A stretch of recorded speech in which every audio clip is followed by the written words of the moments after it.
অভয়নগরে হুসাইন মাদ্রাসায় লিল্লা বোর্ডিং ও পাঁচতলা ভবনের ছাদের ঢালাইয়ের জন্য দোয়া অনুষ্ঠিত হয়েছে।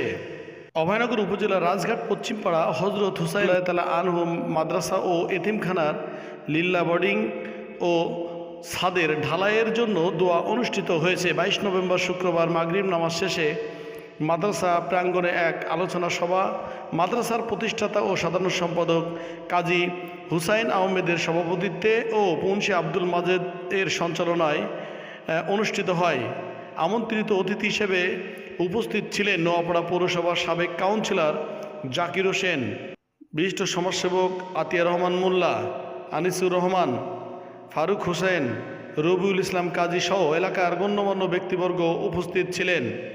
মাদ্রাসার প্রায় 300-রও বেশি এতিম শিশুরা লেখাপড়া করার জন্য তাদের মাদ্রাসা ভবনের যে পাঁচতলা ফাউন্ডেশনের ছাদের অসমাপ্ত কাজের যাতে দ্রুত সমাপ্ত করা যায় বা শেষ করা যায় সেই জন্য এলাকার প্রায় 50 শতাধিক গণ্যমান্য ব্যক্তিবর্গ ডেকে নিয়ে এই ছাদের যাতে অসমাপ্ত কাজগুলো দ্রুত সমাধান করা যায় সেজন্য এই মত বিনিময় বা এই আলোচনা সভা অনুষ্ঠিত হয়। এ সময় 20 লক্ষাধিক টাকার প্রয়োজন মাদ্রাসা ছাদের সমাপ্ত করতে কাজের, এবং সেই সাথে মাদ্রাসার কর্তৃপক্ষ আহ্বান জানান সমাজের যারা বিত্তবান আছেন তাদের অন্তত দ্রুত যাতে দানের হাত বাড়িয়ে দেয় এবং মাদ্রাসার এতিম শিশুদের জন্য একটু থাকার এবং খাওয়ার সুব্যবস্থা করে দেয়, এমনটাই কিন্তু আহ্বান জানিয়েছেন। জাকির হোসেন হৃদয়, অভয়নগর সমাচার। অনেকটা কভার হয়ে গেছে, এখন আমাদের লাগবে হলো 4 টন রড আর 15,000 ইট আর 1200 ফুট বালি।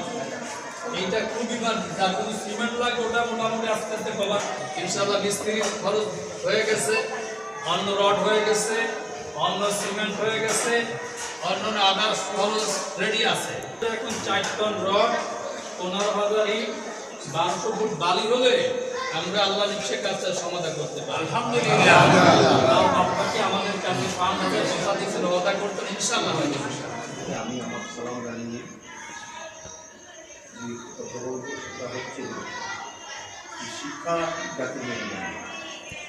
আমরা সবাই জানি দেশ, সেই কারণে আমরা ধর্মীয় অনুশাসন মানি, কিন্তু আমাদের প্রচলিত বাংলা, ইংরেজি আমাদের দেশে